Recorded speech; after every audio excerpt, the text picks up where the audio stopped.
I can't come here as a politician and not recognise the time that we are in right now, a time of great political crisis, internationally in particular. We cannot, I believe, underestimate the scale of the challenge that we have ahead of us, locally, nationally and internationally.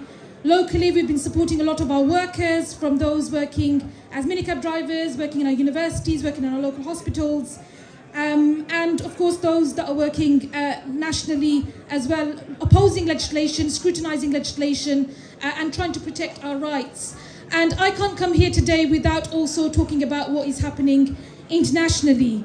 Internationally, I think we do have to give due credit to South Africa, who, alongside a number of countries across the global south and beyond, including Bangladesh, did support an application to the International Court of Justice. We have to recognise their brave and courageous efforts, and bringing and drawing the attention of the world to the situation in Gaza. Over 25,000 people have now been killed. And I just want to say something about journalism very quickly. The International Federation of Journalists' annual list of journalists killed has recorded the highest number of deaths in recent years. So, in fact, in just last year in 2023 marked a deadly year for journalists, including those reporting from war zones. In Europe, just in Europe, Russia's war on Ukraine resulted in the killing of 3 journalists, and 68% of recorded killings that they recorded through the Federation has come from Israel, Gaza, with 75 Palestinian, 4 Israeli and 3 Lebanese journalists killed. I think that the ongoing dehumanization and collective punishment of Palestinians is unjustified, and it's very chilling.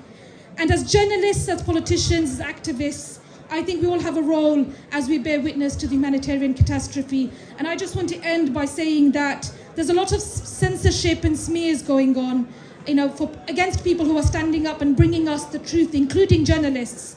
But what I do know about the British Bangladeshi community is this. We stood up in the Liberation War in 1971. We fought against the far-right activism in the UK in the 70s in the UK, and we have spread our solidarity internationally up and down the world, and that will continue in the support for the Palestinians and people in Gaza who are suffering right now. Media diversity is so important, and I know that the British Bangladeshi media have been there in the past and are here now. And I want to thank the outgoing president and the executive committee for all that you have done to demonstrate leadership and to bring stories that are not, frankly, covered by the mainstream media. I wish the very best of luck to the new committee, and I look forward to working with you all going forward. This is one of the most important elections, I think, and the next important one this year, I think, is the general election. But I look forward to working with you all, and it was such a pleasure to host the executive committee in Parliament, and I look forward to doing that with the new committee as well. Thank you so much.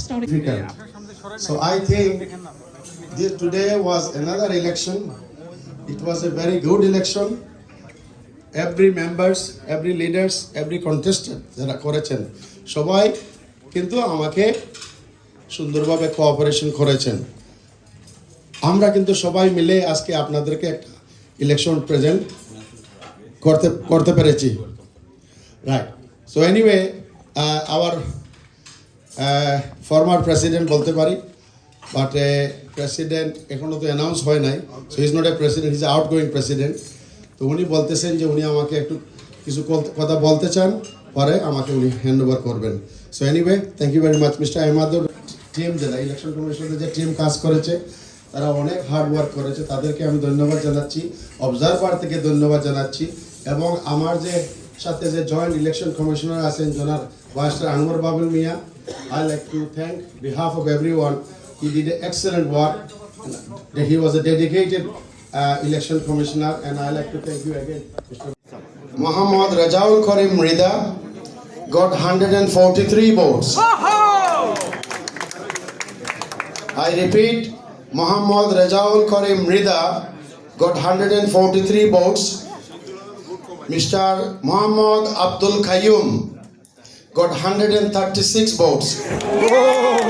I repeat, Muhammad Abdul Qayyum got 136 votes.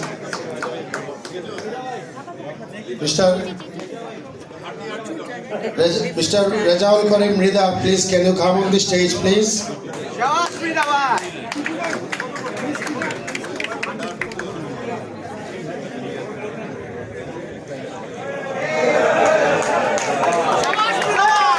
Mr. Rejaul Karim Rida.